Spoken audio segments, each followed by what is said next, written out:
Hey, welcome back everyone. It is now the middle of September of 2022, and not only are we getting closer to Star Wars Andor and other TV shows out there like Tales of the Jedi, which by the way debuts on October 26th, we also have, of course, Mando Season 3 for next year, as well as the Ahsoka Tano series. This is Mike Zero. Make sure to subscribe if you are new to the channel for future Star Wars updates. Also, by the way guys, make sure to drop a thumbs up on this video to support the channel. I thank you all so very much for the kind support. It is greatly appreciated. Now, one thing about the new Star Wars universe by George, Jon, and Dave is the fact that they are dragging in a lot of Star Wars legends into the mix, as well as giving the fans a lot more to look forward to when it comes to all of the future announcements that will take place at Star Wars Celebration. So just be aware that Celebration of 2023 is by far going to be the best event under Disney's wing in history because of how much stuff they do have to announce for the Star Wars universe at hand. Now, with that being said, however, what's even all the more interesting is exactly what Favreau has been up to behind the scenes when it comes to Lucasfilm as a company and a specific Star Wars project, and how it led to a lot of change behind the scenes, and what it really means for Favreau. Now, for those of you that have been out of the loop, Favreau got a very big promotion over at Lucasfilm about 2 months ago. It pretty much gives him a lot more creative control over different projects that he's not even involved in, as well as the ones that he is currently involved in, such as, of course, everything related to the Mandoverse and a whole lot more. So Kathleen Kennedy really is, only working on the Acolyte and Skeleton Crew, and that's it. And that's pretty much that. I mean, that really shows us a light at the end of the tunnel. However, what's really interesting about all of this is that with many new Star Wars adjustments being made behind the scenes at Lucasfilm by the Disney executives, creators Jon Favreau and Dave Filoni have been crafting The Mandalorian Season 4 in order to create a new era of Star Wars. Now, it's described, however, that recently Jon Favreau made a drastic change behind the scenes over at Lucasfilm with one of the upcoming Star Wars series that he is now a part of, and that is, of course, the Acolyte. It's described that Favreau is set to hire a series of new directors that will take place and take care of the 5 episodes that he has been working on and telling Leslie Headland what to do. It's said that Favreau recently fired 2 directors from the Acolyte series that were not willing to adapt to Favreau's way of storytelling, and that Favreau ran into creative differences with these directors over the 2 episodes of The Acolyte that led to them getting let go from the series, which Favreau has the authority to do so since his most recent promotion over at Lucasfilm. Now, these 2 episodes are best described to be very important ones, very crucial episodes, if you will, to the Acolyte series that are going to serve as the backbone of the show.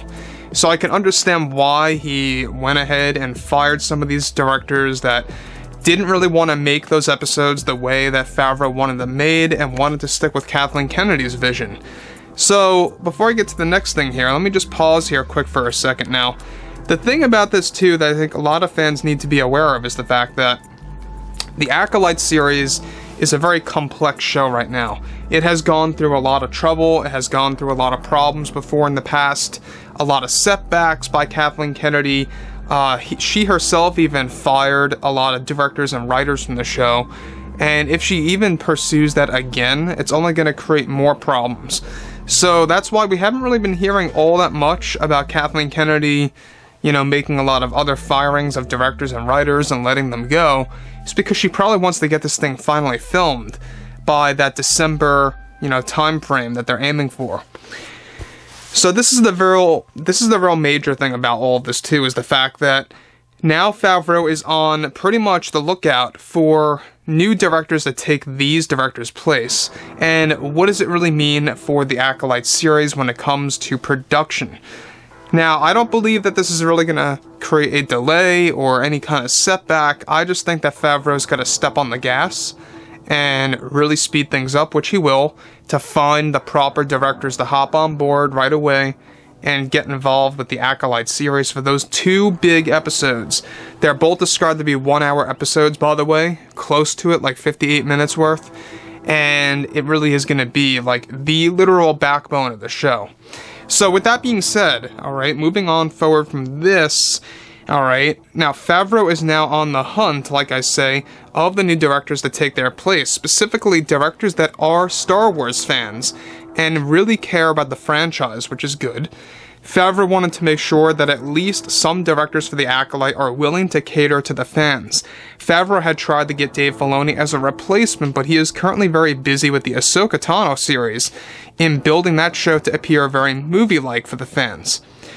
Now, I don't know about you guys, but Dave Filoni would have been a great choice and a fantastic choice to handle the Acolyte, and especially those 2 episodes. It's just a shame that Dave Filoni could not get involved, and you know what? I really don't mind all that much because he is really pouring a lot of his time and energy into the Ahsoka Tano series. And they really want to make it look very cinematic, they want to make it very high quality. In fact, I've said this before in the past, that the Ahsoka series may very well be the biggest hope for Star Wars fans of this turnaround that Favreau and Filoni are going to create. It's the most, anticipated Star Wars TV show of 2023, there's no doubt about that, but it also has a lot of value to it, because of the Rebels characters that are coming into play, live-action Ezra Bridger, Thrawn, Sabine Wren, Aira Syndulla, and a whole lot more lightsaber action in this show. So, the next thing is that Kathleen Kennedy has been very frustrated, at no surprise, with Favreau recently firing these directors from the Acolyte, as they were heavily Kathleen Kennedy supporters, and wanted to actually protect her vision of the show, to depart from George Lucas's vision. Now, Favreau will be announcing the new directors sometime at Celebration next year, and currently has a great list of those to choose from to take the place of the ones that were fired and let go from the series. Favreau is also having Leslie Headland retheme the series in the script before they begin filming this December. So, this is a very big deal, because the Acolyte is getting a makeover, basically, is what's happening. The Acolyte is going through a series of changes. The only thing that worries me, and I've said this time and time again, is that you're definitely going to have different themes or different tones in the show, because Kathleen Kennedy still has a lot of creative power over these 4 very long episodes of the Acolyte series that are also described to be very crucial to the series. Not necessarily the backbone, but very crucial as well to the development of the story. And I think that might very well cause even more trouble than before, depending on what Jon Favreau does to execute everything that comes to play with his episodes. So, it is a very interesting thing to watch in progress, and to just witness what's going on with the Acolyte. They're already building up sets as we speak. They have on-location shots that are actually being planned out as we speak as well over in Europe, in various countries, so there's a lot of things happening there. They're also going to be doing a lot of stuff in studio, but this is by far, another high-production Star Wars show. Right up there with the Acolyte, or should I say with the Ahsoka series, and Andor. Very high-budget TV shows. So, with that being said, guys, let me know what you guys have to say about all this below in the comments, and if you guys did enjoy the content for today, make sure to drop a thumbs up on this video to support the channel. I thank you all so very much for the kind support, and I'll catch you guys next time.